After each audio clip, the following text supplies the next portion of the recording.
Good evening. My name is Mir Dougal, and I'm the assistant producer here at the NYU Abu Dhabi Art Center.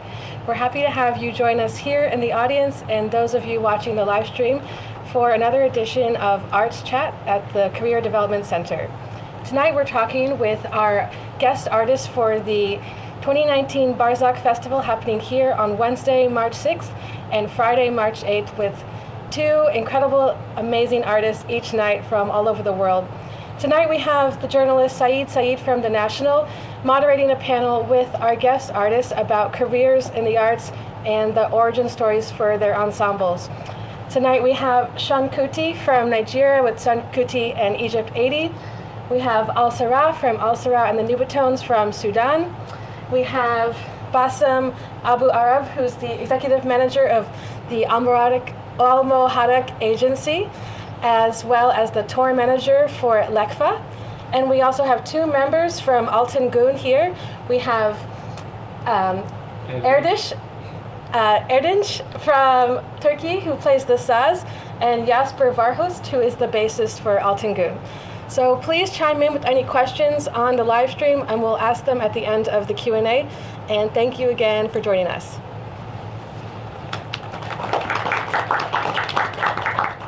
Well, thank you very much for joining us as well.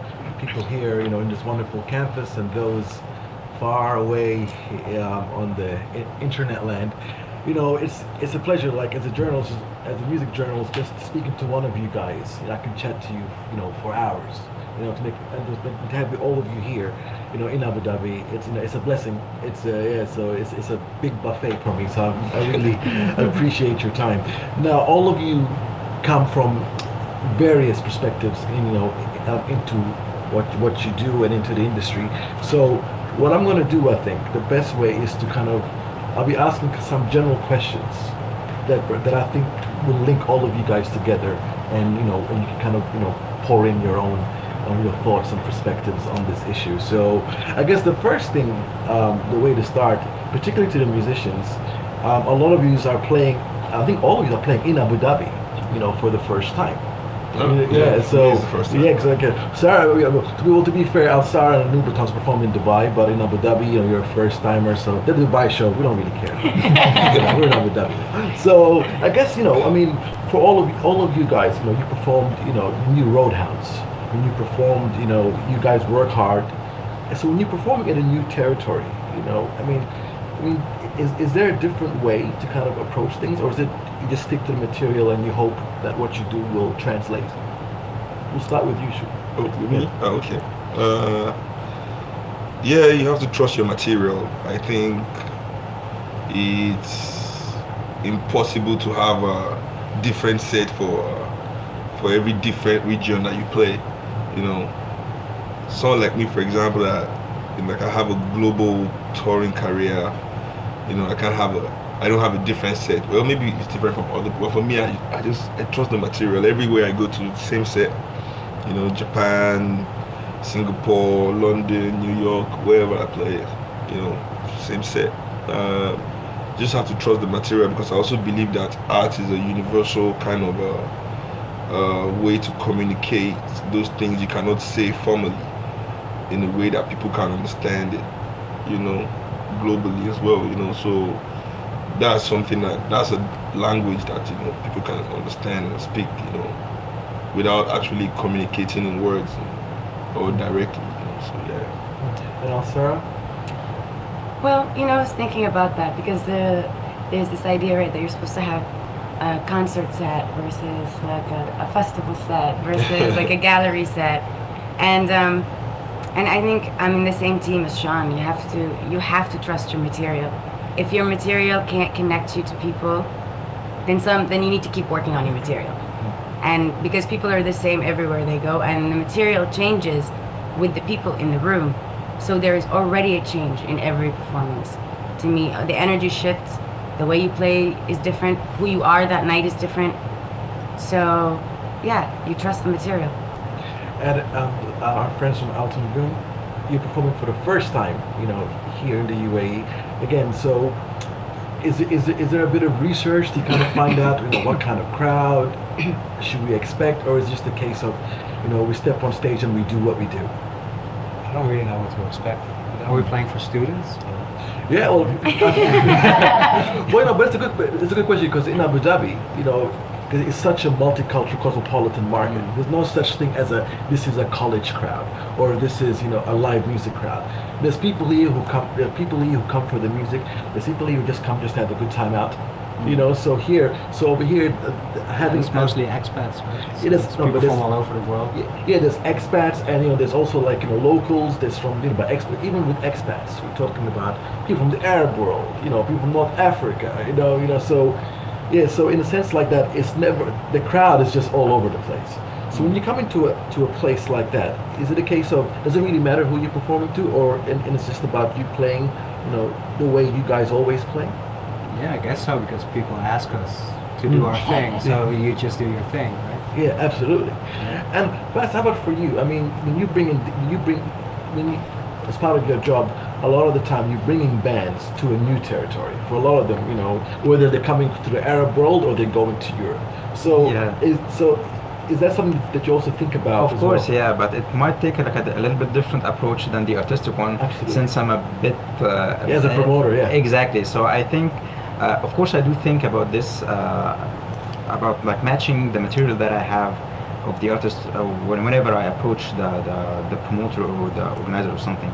So it's a bit tricky because for the artist, they have to stick one way, which is totally trusting their material, as you have just said, because you have no other choice. This is what you do, and you have to stick with it. But from my perspective, it could be a little bit different because I do serve like a bit wide range of venues and festivals, so I have to approach the right venue or promoter according to the material that I have.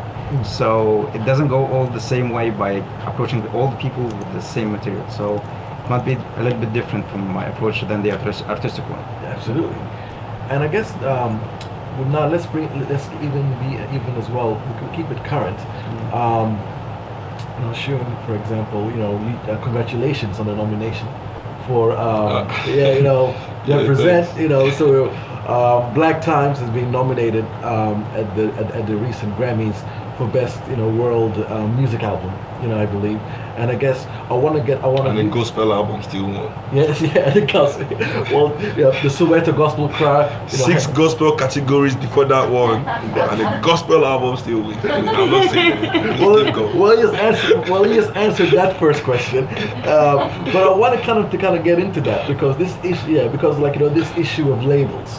You know, I mean, this is something that you know that you guys, you know, I guess you always that you have to face, you know, both as artists as well as a promoter. I mean, for example, you know, we have, when it comes, you know, just reading up on what you guys do. Some of the labels that comes for you, Sean: Soul Charged Afrobeat, Alsarah and The Nubatones, you know, East African Retro Pop, you know, Altin Gün, you know, a marriage of Turkish folk with dirty funk rhythms, you know. So there's so many different labels and descriptions, you know, applied to you guys, and then you have also world music. I mean, is that something for you is it kind of a love and hate relationship with the labels, or is it something that you just don't like? Well, I think generally in humanity today, labels are generally being like discarded of, you know. I mean, even like in European societies and even in the States, even the labels of gender right now are becoming completely blurred, you know. So I think labels are a thing that no longer applies in modern society as they used to, you know. Because a lot of them, I think, like for example, like a lot of them were kind of created as a way for us to find the particular CD, you know, at the museum. CD shop. I was even going there. In the information age today, you know, nobody needs anybody to help them expand their, you know, like musical taste and stuff like that. So people don't really need labels. You know, they hear something they like, they Shazam it. You know, if they through the playlist, everybody finds what they want to listen and what grabs their fancy. So I mean, formal institutions like the academy would need to say, you know, okay, world music, this, I mean, yeah, but I don't really think one way or the other about it, you know. how my music is labeled by any formal institution doesn't really apply to how I validate what I do. You know, what matters is how I feel and how the people feel about what I do. Do you hate the world music label? Because that's one thing. I mean, I'm indifferent, and if you get my Grammy nomination, I mean, you know, put me in there. Let's do it. but for yourself, Alsarah, I think you know, in a way, you done a cool thing with the label. You know, when you said, because you know you self-described, you know, East African pop, retro pop. I think for me, for example, I hear that, I want to listen to it. So that's a good example, perhaps, of you kind of, you know, owning, you know, whatever label. Instead of you giving me a label, you know, esoteric African pop or something, you kind of, I mean, is that something that was that a self-conscious decision to kind of say, I'm labeling myself that? Oh, You absolutely. either get it or you don't. Totally, it was absolutely deliberate because I didn't like any of the label options I was given out there because they're not really real. These labels that are being used are basically bin categories, and they're not genres. And I don't have a problem with the idea of a label, but I do have a problem with the idea of a label imposed on you from the outside, because I think as humans, I don't know, if we've seemed to have proven over and over in our history that we're hierarchical and we need to have labels. And so as long as we're open to hearing the individual person's definition of that label to themselves and to others, then there's no issue with it. But for me, the general music industry, you know, for me when I was starting and until now, it's only now becoming a real conversation between all of us where we're like, can we just stop using that word? But before that, it's just like, it's almost, you're told who you are as opposed to you getting to tell people who you are. And for me, music at the end of the day is about me getting to tell you who I am, not you telling me. And we spoke about it with Seun just before. Do you think the advent of technology, you know, into music like streaming? Because I'm thinking, for example, what's helping to break down this idea of labels is the playlist.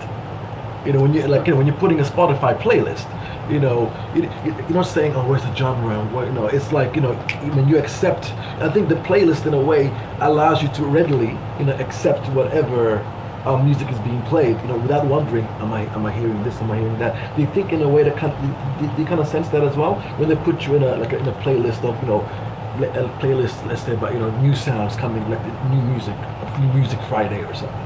I mean, I love the playlist. I've always loved the playlist. I also love DJs. I think music is a social act, and it's meant to be shared in large portions with different people in different ways. And I love that about the playlist vibe.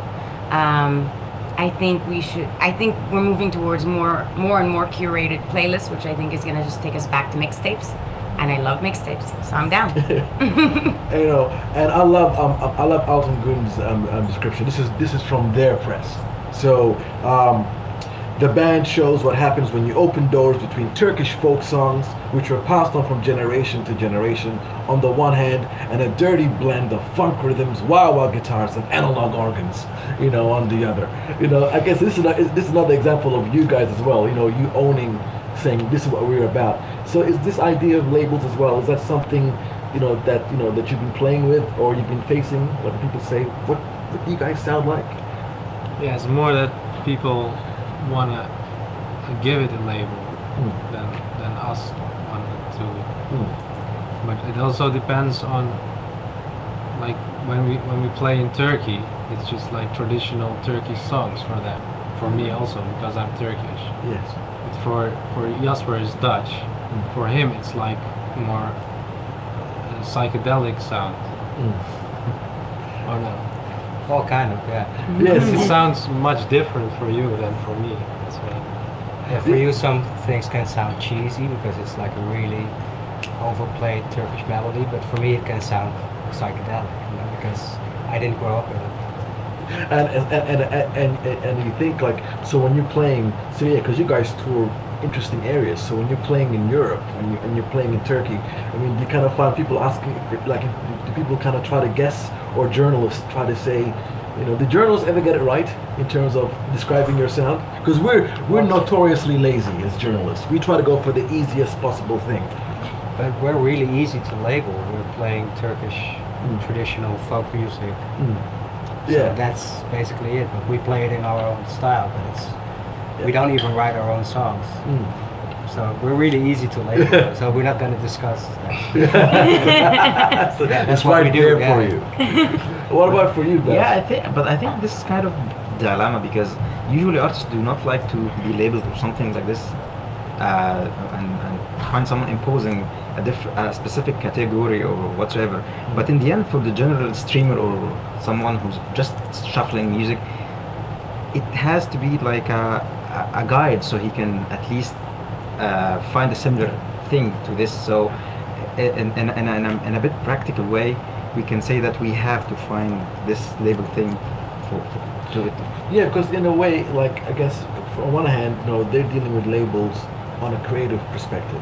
Exactly. While in your hand, it's a marketing thing as well. Exactly. So recreating a concert that has multiple bands coming in, like Barzakh Festival, for example, is kind of viewed, as a global clash, different. It's kind of nebulous, and I think it's part of the charm of it. It's kind of what you want it to be, and so are you also thinking about marketing as well? If I use world music, I can get some cash from sponsors. Yes, and even in a bit like simple way.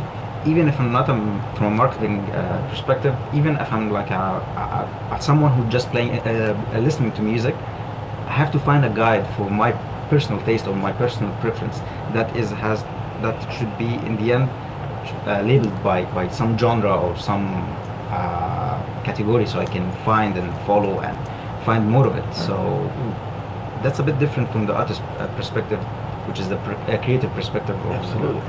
That's it. One thing I want to kind of get into now, I think one of the interesting things that kind of brings you artists together, but in your own various ways. There's always been a sense of purpose behind your respective arts. I won't say mission because that makes it kind of sound like it's a very zeal thing, but there's this. It's music made with purpose. I find it's not just for it's not just for fluff or fun. Like with you, Seun, when your albums, when your whole body of work, is heavily, it's heavily laced, with social political messages. Black Times is a fantastic record. It talks about, there's references from Marcus Garvey to, the corporate structure. So when it comes, just looking at that topic, is that something that was very conscious for you, or it kind of grew organically throughout your work? With Afrobeat music, there's always been, since my father started playing Afrobeat music in '69 and got conscious and all of that, it's always been the inherent aspect of social political commentary.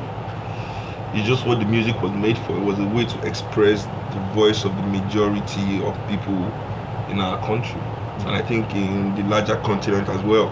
And I think that's what real art must do. Art must represent the experiences of the majority of the people or where it's from. I think that's what the gift is for. So being from being from that background as well, and seeing, because my dad wasn't the first musician in our family as well. My grandfather was a musician, my great grandfather was a musician, both reverends as well, and they wrote a lot of gospel. Maybe that's why we lost the gospel. They wrote a lot of gospel music, You weren't gospel enough. Yeah. It was my ancestors like, too much Afrobeat and politics. Lay down Sing something for Jesus. Put down the horns. Put the horns down. Yeah. Do something for Jesus. But anyway, but that's the my musical ancestry has always been, my dad, also made music for the people. I guess in my family we just wanted to make music for the people. That was their consciousness at the time, that when you made Anglican songs for the people, you made them better people, and the more they believed in God, they became better people. But my father went one step further. You have to be more political, more socially conscious, and more Pan-Africanist to be better people. And it's just a message, I guess. So I've always understood that also art is sacrifice. You know, there's always something you have to give. If you are doing real art, you know, you always have to push boundaries. I believe artists are the forefront of progress in every society. You know, all real artists must be at the forefront of progress in their society, you know, not only political progress, but also just social progress as well, and how to elevate the consciousness of their community. You know, I think it's also part of the responsibilities we have if you have the gift, you know. So yeah, that's why my music is that way, you know. It's just what I've known. And that balance between I mean, you know, that balance between to enlighten and to entertain, because at the same time, you know, I mean, if you guys haven't seen Seun Kuti before, you know, you're in for a treat. Bring your dancing shoes, because it's a big show. It's good cardio, actually, you know. So yeah, so I mean, you'll burn a lot, you know. So but at the same time, I you know, do. Yeah. but seeing a show at the same time, you care also a lot about keeping the crowd moving. So I mean, that marriage of to enlighten and to entertain, is that something? Is it a balance? Like, are you thinking about that, or? Well, I think it comes naturally as well with it's inherent with Afrobeat music too. You know, my dad created a real funky sound, I guess, you know. So the sound handles the entertainment, and you bring a message on the entertainment. I think people also are able to take in new ideas better, you know, relaxed social environment, you know, with good music, you know. So, and I think that's what Afrobeat music does, you know. It tries to push your consciousness, you know, while entertaining you.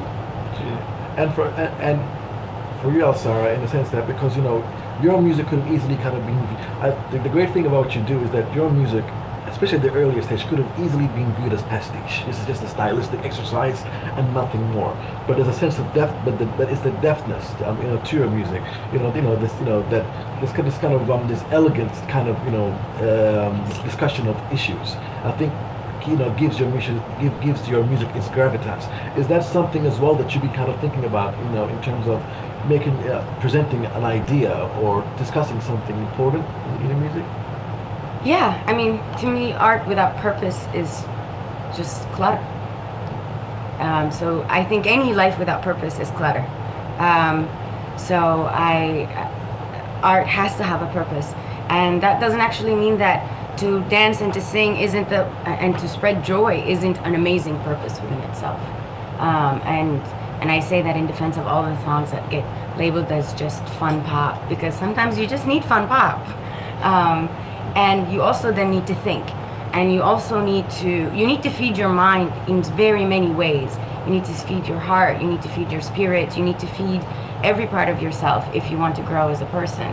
And I think as artists, part of our job is to feed people. We feed people's ears, and through the ears you can feed their hearts, you can give them space, even if that feeding is just to give someone space to be in a room. So for me, yeah, I don't want any life without purpose or any art without it. Because the thing is also, like, you know, we're living in a time now where people are just told, and as artists, we should just kind of stay in your own lane. You know, like, whenever an artist pipes up with an opinion, you know, it's like, hey, just go back to singing. No, that's if you want to be an artist with corporate sponsorship. Exactly. Let's be precise, you know. Yeah. You want to keep that sponsorship? Keep your mouth shut. And now we all know why I don't have any sponsorship. I would also, like, you know, what you guys are doing also as well. I mean, there is a sense of on purpose. I mean, in a way, when you are, you know, when you are bringing a new, like, you're bringing an updated or a new way to hear Turkish folk music. Is that something that also that's, you know, that's been kind of on your mind? Was it a case of, I want a new generation, you know, of people to hear or to kind of sample this great tradition of Turkish folk music? I think we started this band just because we really liked the music. We started playing exact copies of versions of those songs that already existed. And then after a while we thought, oh, maybe we can just start making our own arrangements of songs that haven't been done in a kind of in a funky way. And that was basically it. We didn't really think about it. And we never expected to travel so much with this idea. Also, it's just like it came out of passion for that music and that culture, and we don't have a real message with it, but we're happy that that brings people together and that we can introduce people to Turkish music this way. Because, yeah. Absolutely. But yeah, we never expected that. It wasn't our main goal. We just played the music because we liked it. Yeah, and that's just and that's another side of the kind of the creative journey, where perhaps when you guys kind of came from day one, you kind of wanted to kind of do something that has this pretty clearly defined ideas. You guys came from I don't think anything is clearly defined as well. Your music takes you on its own journey too. It's a give and take kind of thing as well. I don't think you can actually be in full control of what you want to. Yeah, and it's also just to be open enough for your kind of views to evolve over time.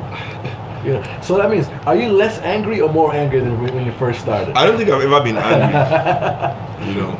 I don't think everybody says it's okay to be angry. I get angry, but I don't think my art is angry. But that's the thing. I mean, is that because I mean, I was just going to ask you, is that a big misconception about what you do? People think that you kind of. It's a narrative. It's a narrative. There's always an elitist narrative about every, the elites control all the institutions of influence. So, and with their labels, they have to put you in the box that they feel, can define you the way they want, So angry Afrobeat. Yeah. Well, I know what you. But I think my music is so, it's such a loving. Absolutely. It's from such a good, happy, loving place. Well, Black Times. We'll talk about that in a second. It is kind of like a party record. I kind of find. I think all my records are like that too. I think, but with Black Times, I just didn't care much about what you know what. I'm just gonna do exactly.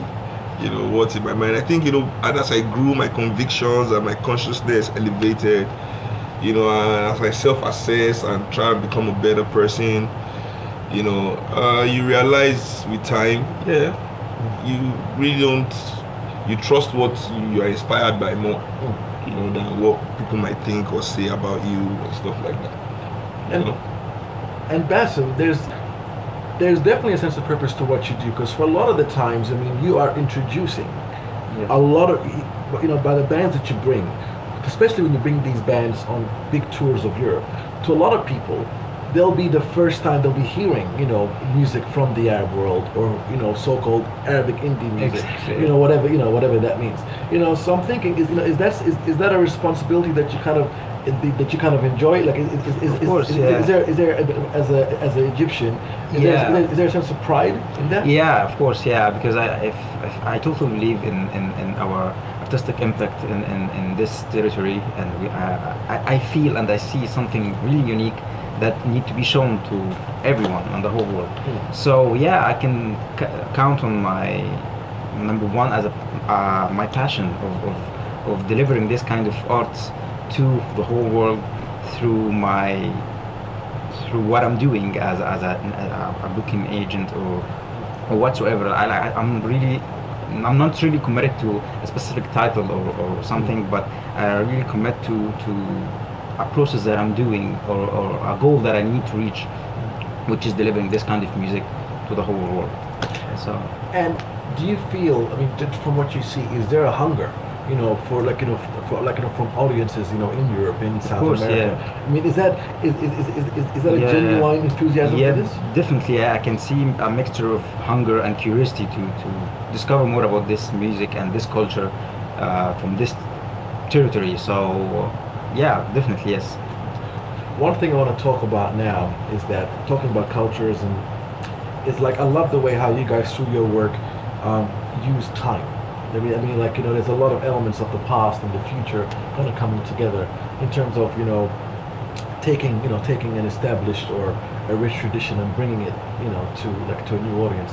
When it comes to Black Times, I interviewed you before. What I really like about Black Times is, or what I find it different than the other albums is, as you're saying, it's a very kind of almost like, your most quote unquote modern time. It's a very kind of short. It's well edited. It's short, sharp, and it kind of punches you in the face. It's a very kind of visceral record, And I'm just saying, you kind of just wanted to kind of have fun. would you say there's kind of, and it's very kind of, there's elements of hip hop in it. There's this really interesting kind of modern vibe to it. Is that something that you kind of wanted to do with this record? Well, as I said, your music takes you on its own journey as well. That was the sound I heard when I was writing this record. And for me as an artist, one of the rules I have, is that I stay true to the sound that I hear in my head. I think that's the gift. We all hear the sound, and turning your sound into a song is where the hard work is. But we all have that sound and that vision that we have for the song. As soon as you're inspired by it, you know how you want to sound, the highs, the lows, where you want to put a bridge. You have that vision and your ability to actually create that vision. For me, it gets better with time, and I think I just got better at expressing not just my lyrical vision for the album, but also my musical vision of the album. And that just came basically from being a better musician when I wrote this album last year than I was when I wrote the ones before. And I think that's another thing as musicians, because music is one of those things that you never stop getting better at. There's always something to improve on. There's always something to do to make you get better. And if you keep working like that, even after you have a career, you keep practicing, keep working, you find out that it reflects in the music that you make. And I think that's what really laid the foundation for Black Times. And then I had Carlos, of course, Santana, Carlos Santana, and I think that also took it to another. Working with him on Black Times, that gave you another, something extra, something special, So yeah, basically, it's almost like it's kind of multi-generational thing. Yeah, it's almost kind of like, I think good music has to be timeless. It's not about a time thing. And art, time is the only, real judge of art. Because it could be nothing right now, and then in 100 years is the most relevant thing ever, and everyone's like, oh my God, this is right here. So that I think that's humanity for you as well. I mean, Van Gogh is a good example. Mozart is a good example. Right. Even though he was respected, but then he went into obscurity. But the songs he wrote, when it was, wow, where was all this work? And everybody's crazy about it. Like 100 years later, And I guess like this technology kind of helped in the studio as well, because when you first started, the stuff that was available in the studio, the tools. Yeah, for me the technology in the studio doesn't really matter because I record live. Yeah. All my songs are written for like basic instruments. We don't really add effects. So we just have a big room. We do. What is important is sound separation.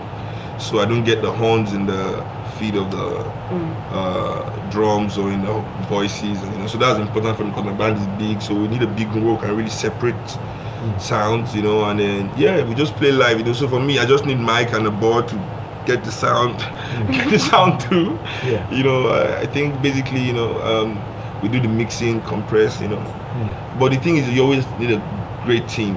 I think the studio is just as good as the engineer. When you have a room where everybody has a good ear, as an artist, that really goes a long way. So it's perfect. Alsarah as well. I mean, the great thing about your music as well is kind of, when you hear the melodies, kind of sound, the melodies kind of sound like old friends coming to visit you. It's really refreshing. Yeah, it's like it sounds like it's familiar, but yet in a new angle. And I think as well is that kind of like that those kind of melodies with some nice pristine production. Kind of, I guess it's just part of the brew. The sonic brew that makes your music really interesting. Is that something that as well that you kind of think about as well? Because you went down and said what I do is East African retro pop. So the retro part, you chose that word for a reason. I did. I chose that word because, for one, we're inspired by old pop as a project, as a band, and traditional music and folk songs. And to me, folk songs is just old pop. And that's the roots that I come out of, because every artist needs to come out of roots, right? But I'm also I'm with you on the fact that the technology in the studio is not what gives you the sound. It's the people with you that give you the sound. And so that's why I'm really committed to the musicians that I work with, and really because it took us a long time to get to this place where we understand each other, to the spot where we can get the sound out that I want. And yeah, and with every album I hope to get better as a musician, you know, so it's like, and that's what I want. Totally, you know, and so, and that's what you want to do, and that's what you try to do, and so for me, the familiarity of the songs, I want that for myself for later, and that's because that's also what I love in music. I love listening to music that sounds like you already know it, because it should be your friend. It should be your old friend that goes and comes to visit again. Where Seun was saying that, well, with this Black Times, he had a specific sound that he wanted. I mean, the way the album is recorded is because that's what you envisaged in your head. So the joy and the struggle was trying to bring what was in here sonically to what we hear today on the CD. From that mental conception to the physical application. Yeah. And is that for you, Alsarah? Is that for you in a sense? Like, is it a case of you have kind of what you want, or is the album recording more of a discovery, and then you kind of whatever's there, you kind of shape it? You know, every album is different. They're like kids. You know, everyone has their own personality, their own story, how it happened.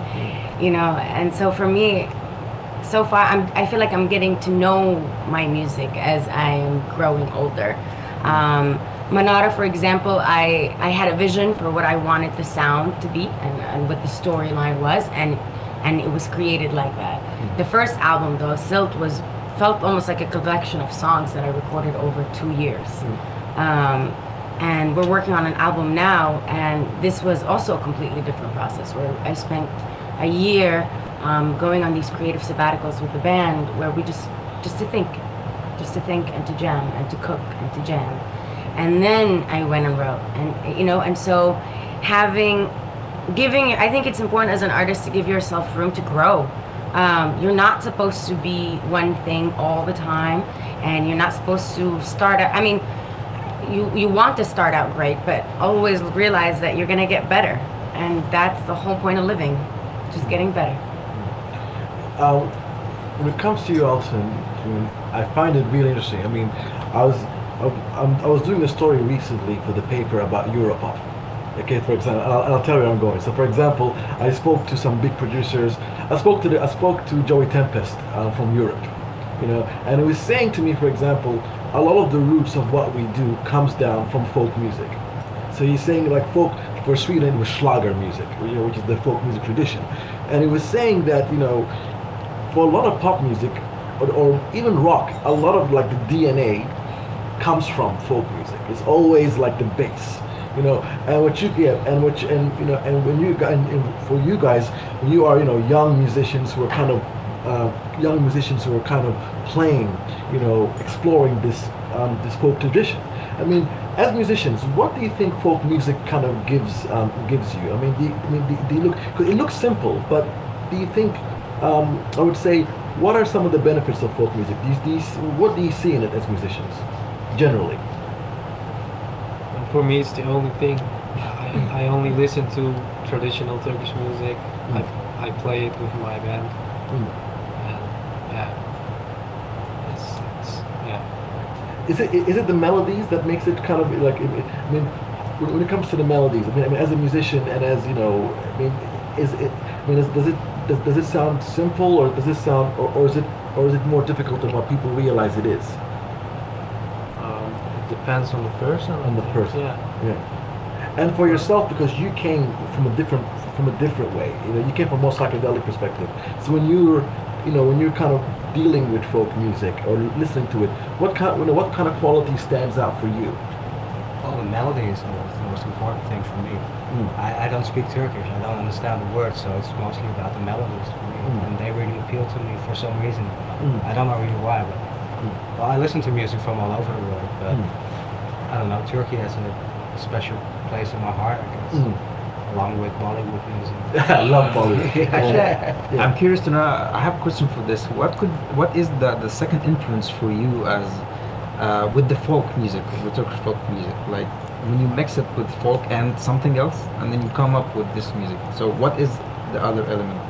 'Cause I'm curious to know because I guess it's the group, because we kind of decide on a song that we want to do because we like the melody, or maybe Ernest likes the lyrics, or and then we just introduce that song to the group, and usually it's just like sauce and vocals, so there isn't much there, and there's no arrangement basically, so we can fill it in ourselves, and sometimes we start with a groove or a bass line, and then we inspire each other, and we all really like the sound of the 70s. Oh yeah. So That's naturally, right. it kind of sounds 70s because that's just what we like. Yeah, I see. It comes up with a great formula. But we actually. learn, you know, especially our previous drummer, he was listening to Afrobeat a lot. Yeah. He was addicted to it. Sleeping with I hope you didn't impregnate it. But the thing is, Basim, that's something as well that you probably deal with, because like a lot of the time, especially when it comes to Arabic music, people always kind of prefer the old sounds. Exactly. I mean, or if it's new, it has to be kind of commercial. Yes. You see, so even like sponsors, or even convincing the people like this is really new music coming in from the Arab world. They're like, oh man, I want to hear my Nancy Ajram or whatever. Yeah. And is that something that as well? Is that something that you're dealing with? Yeah, but actually I have noticed that some of the great, this young generation of the musicians, they started to do like their own compositions of a totally classical and folkloric sound, as if like they're imitating the old heritage, but in kind of a new ideas and in new ways. However, they keep on the same formation of the music, which is great, and I'm really counting on this for the future times. That I bet that we're gonna have like great musicians reproducing the old folkloric sounds in a great way. So I'm looking forward to this actually. I mean, Seun, do you think about? I mean, do you ever think about? Do you think about legacy a lot? I mean, is that something that because you come from a big legacy? Musically, no. I'm just really inspired by my father as well. Like thousands of bands all over the world are inspired by him right now. Afrobeat bands everywhere. So I'm just one of those. I think because these days people just, if your father is an artist, it's wrong for you to be an artist. But if your father is a king and an oppressor, everybody loves you to become the next king and next oppressor. Hey, go on, man. Yeah, they'll celebrate you. They'll put the picture of you and your new wife all over the paper. That's so beautiful. That's called investment. That's investing in your future. Or the CEO dies, and the son comes to take over the company. This is awesome. The company is in good hands. Stocks will go up. But your father is a musician and you want to be a musician too. How dare you? How dare you? You can't even dream. Please. So for me, musically, I don't really think about legacy, because my dad's legacy, Fela's legacy musically is a gift to the world. It's not for his family to interpret, protect, or whatever. If not, we'll be asking everybody that uses a Fela, that plays Afrobeats for like 20% right now. Just go like after the show, like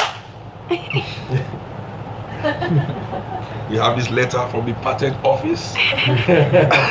Cough it up. Old school publishing. Listen, Old school publishing. direct. Exactly. But I feel like once you create, or as they say now, you invent something, if it wasn't for capitalism and the patenting and this whole idea of everybody being rich or on the way to being rich, until you realize you're not going to be rich. That's a shame. Anyway, that's another thing. I digress. Anyway, so but I believe that everything that people invent or create is a gift to humanity, is an inheritance for all men. And when I say men, I don't mean like sex. I mean like philosophically, they say man. For humanity is what I mean, and it's always been there. Like this mic has always been there, but it took a guy to decode the language of the universe that meant that could come together. The puzzle, and you decode it. But it's always been there. You didn't like create it. It's always been there, just in different forms, and you just understood the language to make it in a way that we could understand that this is a mic, or you put this together and it's an atomic bomb. You know. So you feel like you're kind of carrying on. So I think the legacy, you know, is in that aspect. Musically, is the world is going to carry it on. You know, just like anything else, you know, that has been created in this world and invented for the benefit of humanity. You know, it's a gift for humanity, and the legacy is not really in my hands per se. I think everybody is entitled to interpret. You know, just like so many bands do in the world today. I mean, there are more Afrobeat bands in New York alone than the whole of Africa combined. I'm telling you, not even in the States, you know. I mean, like in Brazil, everywhere. I mean, so that's like, even if my brother and I were to like die right now, Afrobeat music is not going to stop, you know. So absolutely. So definitely the legacy musically has been established, you know.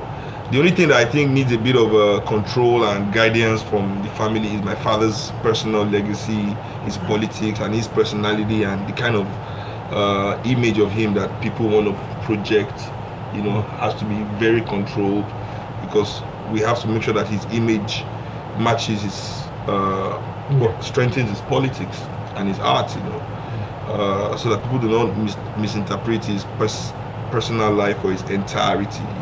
Absolutely. Which is what a lot of people want to do, because people don't really want to take responsibility these days.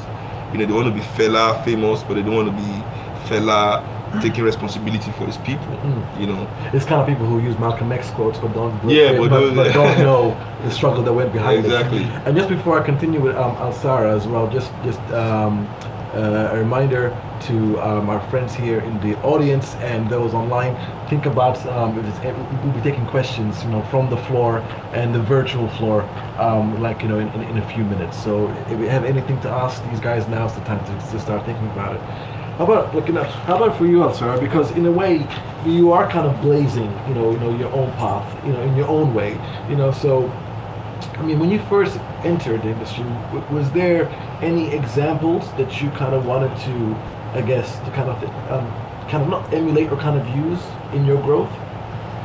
I don't know. For me, the process of starting music was really bumpy, because I come from traditions of music where the traditional way to make music, even if you're not going to be a traditional musician, is to let someone write for you and someone compose for you and someone arrange for you, and then you stand in front and you sing it like... Yeah, you execute. Yeah, you execute it, which is totally a beautiful thing as well, but it was never what I wanted. I wanted to make art because I wanted to write down my story for myself for when I'm old. That's pretty much all I wanted to do. I'm really happy everybody came along for the ride. Super happy about it. Gonna keep writing songs even if you didn't. So for me, it's about, I guess, my own legacy. I think because I grew up in the diaspora and I grew up in a way where I felt very, very on a bridge and very of two worlds, and trying to connect those dots, musically speaking, for me was about that. That was what I wanted to do. I wasn't sure who to emulate, but I know for sure that there was one singer who made me realize that it's even possible to be a female singer, songwriter, and not do it in English and be Sudanese still, and that was Russia. She was based in Spain at the time, and I remember her album Let Me Be, when it came out in the end of the 90s, I think.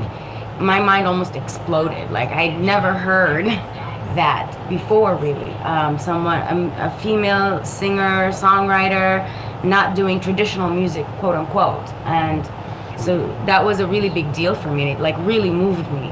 And then from that on, I started to change my perspective about the idea of legacy, also, and about the idea of ownership of music. And I came to the realization that Sudanese music is filled with female singer-songwriters. They're just called ghanayat. They're immediately demoted because of the patriarchy we live in, from the status of artist to the status of just a singer. Even though this just a singer is a library of musical catalog. She's a library that keeps also producing new music. Some do, some don't, but you know, that's a part of the tradition as well. And it's never handed to you like that you are an extension of a legacy of a long lineage of female maestros. So once I understood it like that for myself, it made me feel like I am a part of a legacy, you know, and I'm not necessarily alone. It's just that I think sometimes my people may have forgotten their own legacy. And are you thinking about also as well, the next generation in terms of whether it's young Sudanese women or wherever, young women who kind of who live in a culture where that's not done. So are you conscious of the fact that they might, view what you do as an example, just so kind of? I'm not really conscious of it. I hope that if someone can see what I do and want to do whatever it is they want to do. For me, it's just about doing what you want to do and realizing that you have the power to control your own life. Whether you're a female or a male or a gender non-conforming person, it doesn't really, no one gets to tell you who to be. Nobody gets to tell you that. And so you can take that, own your life, own your personality. You are the beginning and the continuation of a legacy. And so let that make you feel like you're embraced. And Beth, for yourself, because for a lot of the time, I mean, for better, I think, because if you bring in all these new bands, people will look back in the history, live music history of a certain country. The first time, or Arabic Indian music came, you brought it. I mean, they consider as well that what you're kind of doing is part of something greater. Yeah, of course. It's a bit subjective issue because your point is mainly related to the creation of the music, while I'm just a process and the life cycle of the music. But that's a very important life. Of course. I mean, for example, it wasn't for the New York NYU Abu Dhabi Art Center, we never would have been exposed to some of the great music.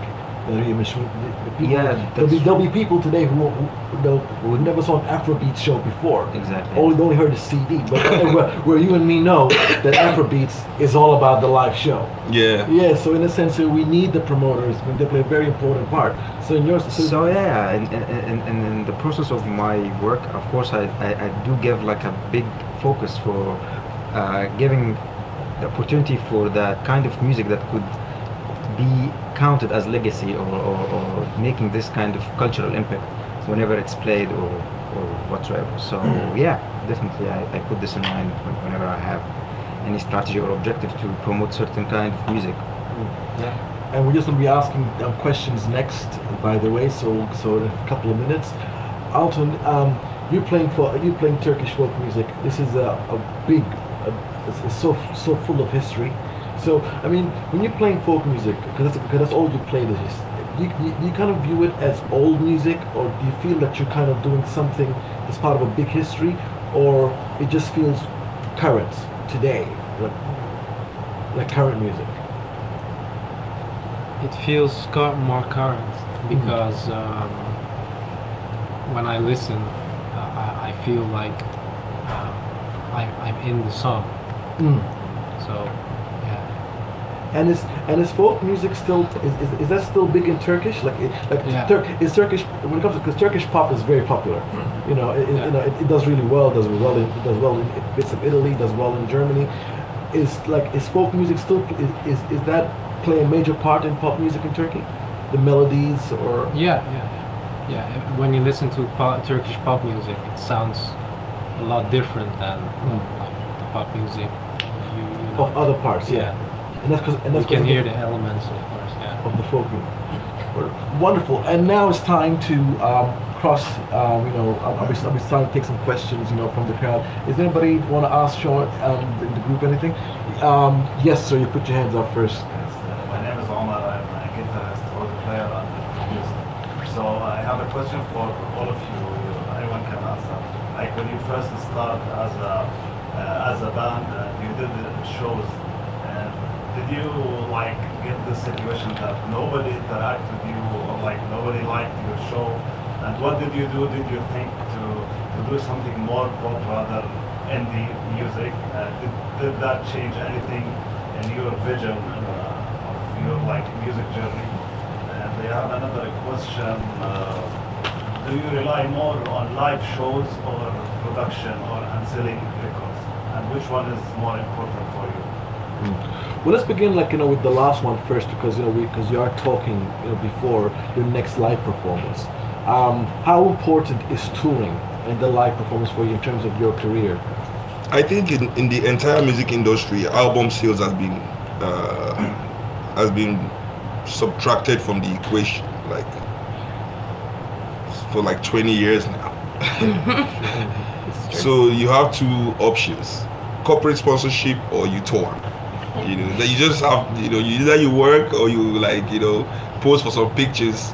You know, that's just what it is. You know, and yeah, I mean, so for me, it's touring. You know, I mean, nobody sells records, and basically, I don't know how to be a good boy.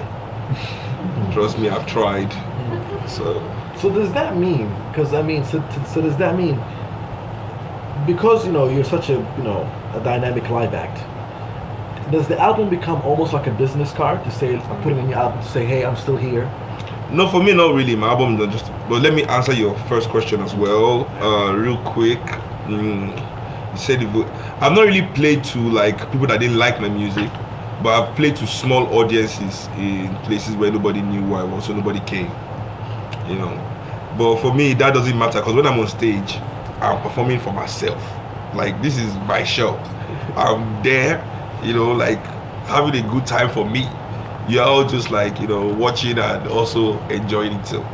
So if there are not a lot of people there, you know, for me, just a way to do such a great show.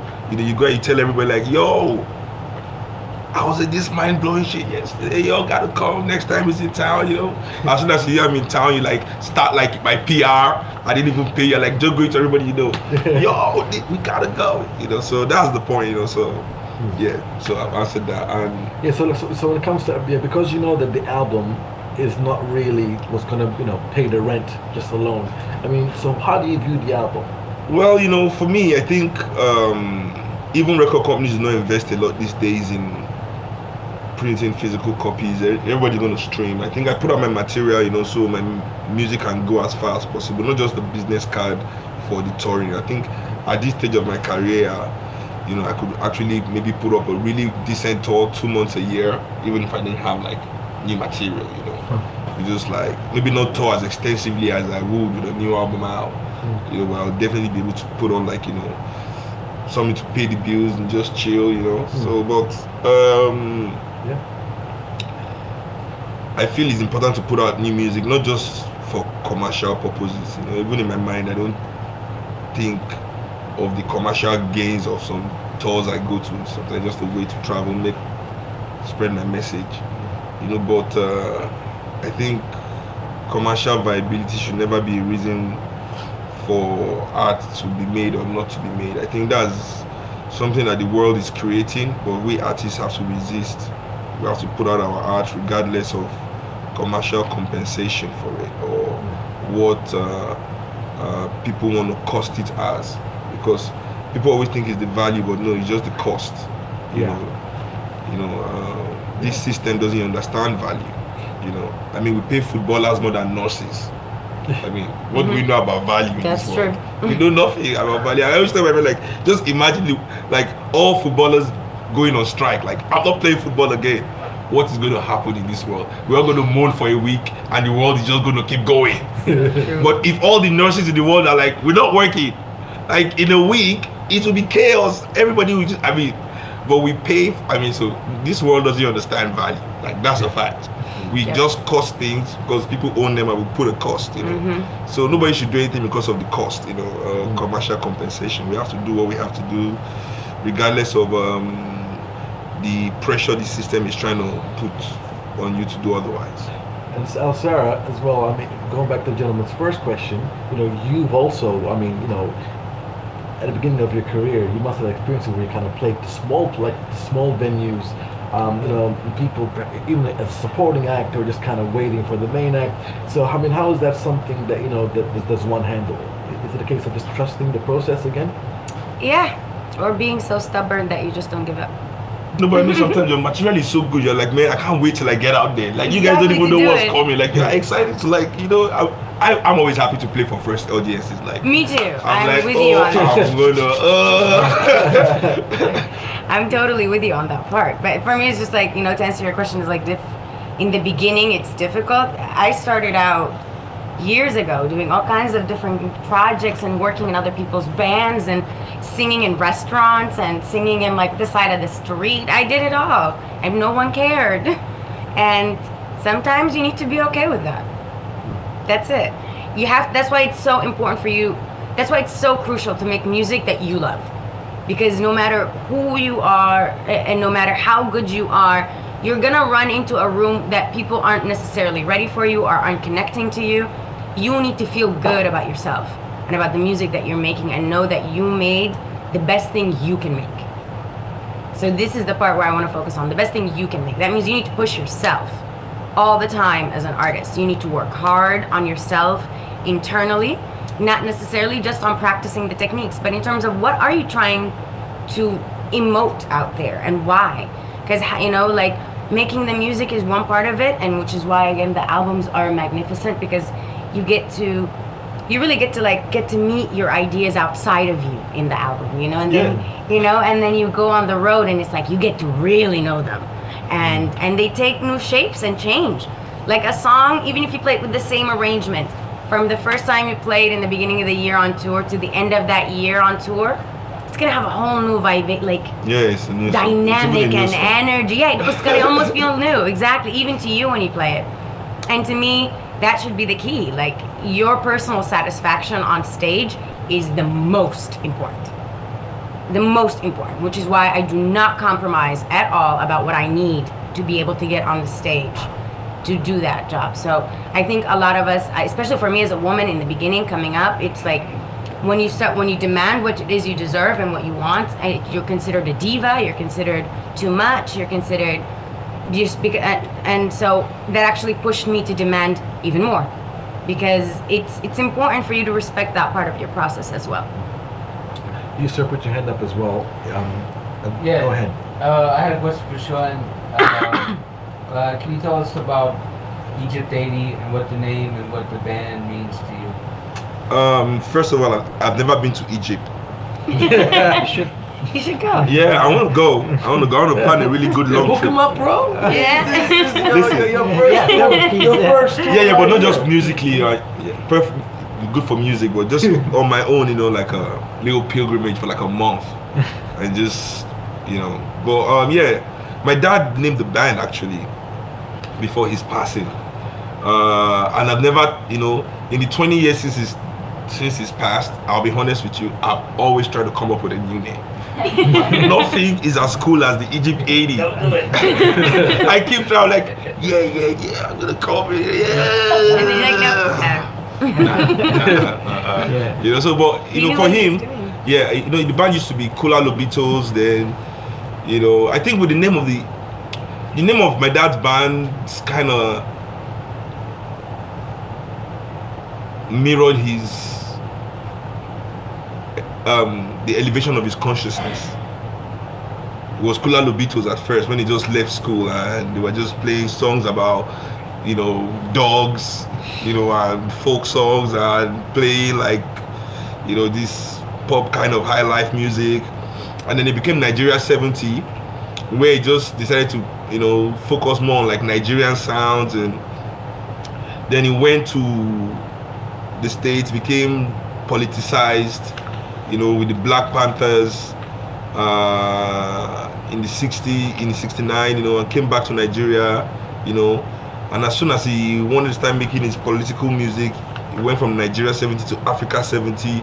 So, you know, my dad was Nigeria conscious, then he became even more elevated and was more Pan-Africanist, you know. So even though the band was Africa 70, my dad wanted to, you know, link his music to the one thing that unites all of us in Africa, and that is our core civilization, which was, you know, manifested in Egypt, you know, in the old pharaonic empires. So that's why my dad named the band Egypt instead of Africa 70, which it was, and moved Egypt in 1980 because that was when he became spiritually conscious, you know. My dad died a very spiritual man. So, and his spiritual, how would I put it, epiphany happened on July 25th, 1980. You know, and he was in a trance for like 2 weeks. You know, and then after that he just came back a Sherman, basically. So, and that's why he became a really great dad for me. Because all my brothers, if you ask them, they'll say that they never even knew my dad. They only hardly saw him. He was never home. But by the time he had me in '83, you know, I have good, perfect timing for everything. He was always at home, you know, just like there, and we were real good friends, you know, until he passed when I was 14, you know. So that for me was like the story about the Egypt 80 he told me. Is it true? Confirm this from now. But what I heard, what I read, is one of the reasons why Egypt 80 were such a tight band was because your dad would find whenever a member played a false note as a fine. Listen, is that true? A fine is like when they're like half your pay. That's a fine. Yeah. My dad would be like, half your pay, half your per diem for this store, the next store. Yeah. Listen, my dad was the recording of there was this when my dad recorded original Sofa Head, 17 hours straight, and nobody was even allowed to go to use the toilet. Go listen to that album. You can hear like people wanting to pee. Please listen. I mean, when I listen to that record, I'm like, yeah. People had to pee here. It gets faster. Yeah, man. The song just continues like, I'm like, he knew what he wanted. He's like, I'll wait till they really want to pee. Yes. You want to pee? Yeah, start recording. Nobody's peeing. And you're okay? And how is the Seun regime? Are you kind of more benevolent? I always find people, but I forget to take the money. I think, you know, because I'll be getting too high, you know, and at the end of the tour, you know, the last show, the party, hey, everybody get paid. Bring back your fines. Too late. Too late, you know. But I think that's the reason why. But for me, I think also my dad, you know, came from a different era where musicians weren't seen as music wasn't a serious job. So people that weren't even the stars, that were musicians, they didn't take it as, you know, like we're just musicians. They didn't understand the mission and what music meant. So I think my dad just had to be like, and my dad trained musicians. That's something I learned from him as well. But he trained musicians by throwing them right in the fire. So you come to Kalakuta, okay, I want to play the guitar. Fella be like, okay, fine. Here's a guitar. So start playing with the band, you know. So you are learning. So you play only a few songs, maybe not all the songs. Maybe you play 1 or 2 songs in a night that 40 songs are played at the shrine. You know, but then you're unlucky on one of the songs Fela is on. And you have to play for him, you know. He doesn't care if you just started playing last week. You know, so for him it was a way of getting the band ready. And, you know, Fela's touring band, if you watched him live, you know, was a 28-piece at least on stage. The whole touring party was 70. I'm telling you, it was like a whole African community. Just every time we went to play, every hotel we stayed, we had like floors, you know, just like cooking in the hallway. You know, everybody's part of the band. Listen, trashing hotels. Like when I started my career, there were still hotels that had blacklisted Kuti. And we couldn't get rooms. I'm telling you, I had to be like, listen, that was my dad. You have to understand. It's not me. I'm not saying I'm not going to trash it, but let me trash it. I mean, let me earn this bag. Let me earn my reputation at least. And that's called legacy. Yeah, you know. And there's some legacy of music and trashing rooms. The funny thing is that some names of the members of the band match. They're like, if you are different, why do we still have Lekon Animation in the group? See, but that must be new management. Is he here with you? Oh no, he retired last year. New Year's Day last year was 80, and he's been in the band since 69. I was like, sure, I'm done. I've got a new young wife now. I don't have time for you. Yeah, I'm done. And he wants to go to the toilet as well. I'm not that strict. At his own pace. I'm not that strict. Any other questions from the audience before? Yeah, Bill. Maybe one more. Okay. Alright. You've been talking a lot, also especially about sort of finding your voice in your songwriting, and then even more so on stage. But you've also done remix albums, and I'm curious about that aspect of the collaboration and about sort of where you let yourself go when you're working with a remixer and how you negotiate that, where you've created such a personal piece of work and then you're sort of handing it over to a producer or remixer who's then turning it into something else? You know, that's I love that question, because the reason I love doing remix albums actually is because I feel like I get to meet the songs all over again. And a remix album for me is different than working on an electronic project directly with a producer. You know, for example, like the Al Jawal album, versus with a remix album, you have to let go more. You know, so for me, the way I like to do it, because I'm such a control freak about the actual songs and the actual making of the songs, and when it comes to this part of the process, I try to step back very hard. So for me, the idea is picking the person who you already like, whose style I already like, who does something that I already admire and I want to hear, and then I pick the song I want them to have. And if they accept it, they can take it, and I just step back. And then at the end of the day, what they hand you, you know, most producers want to hear, you know, your feedback halfway through the process, some don't. But for me, it becomes about curating the list of producers itself beforehand. Yeah, but it's a nice step back, because then you get to hear it and it sounds like, it's like you're meeting it all over again. But Beth, what's up for you as well? I mean, you always, part of your work is that you have these artists that work with you. You try to create collaborations, don't you, with artists, from Egypt, with artists from Europe. I mean, that collaboration process, how, what do you look for? Well, honestly speaking, it's something that I always look forward for it. But in terms of gathering these kind of people together in the same place and putting all of this in a process with all the struggles that we have, it's not always possible thing. But I'm always trying to do it. Whenever I try to bring an artist to Egypt or something, I do my best to not to make it just a concert and then they leave. Try to put them together with some local artists, either in a workshop or masterclass or whatsoever, to make this kind of blend, to come up with something new, other than just like a show and then they leave. So, and with Altin, you guys as well, you guys collaborate together, you have different sounds. I mean, do you guys collaborate, I know in Amsterdam is a great place, so many different artists there from the rock scene, EDM scene is crazy over there. I mean, do you guys look for collaborators, and in terms of what you do, or are you both your own unit? Well, we're thinking about doing an electronic project with some producers, to get away from the 70s sound a little bit, try something completely new with the Turkish music. But it's just an idea. So.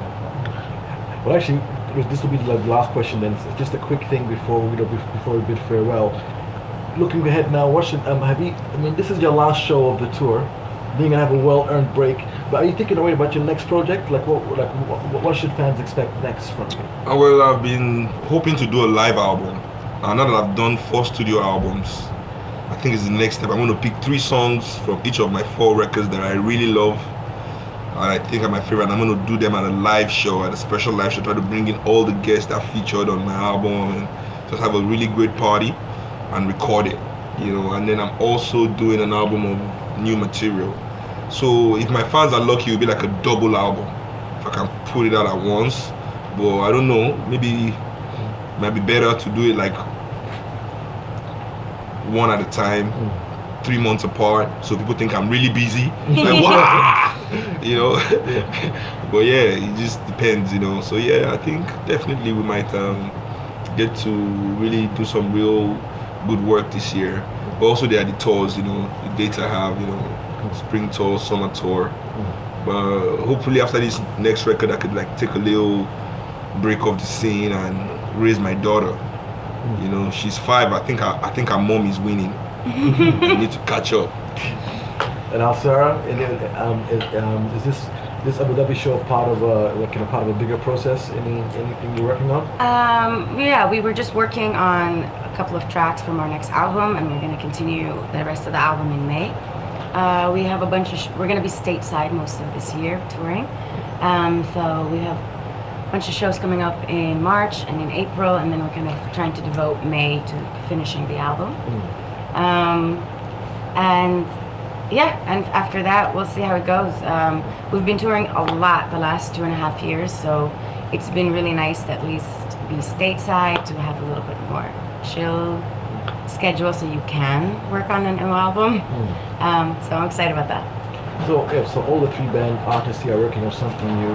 Bas, you've been going around to festivals, checking out new bands, getting ideas for new events. What's happening in so when it comes to you, is it a case of do we expect you to create some kind of new event in Cairo, or what are you working on?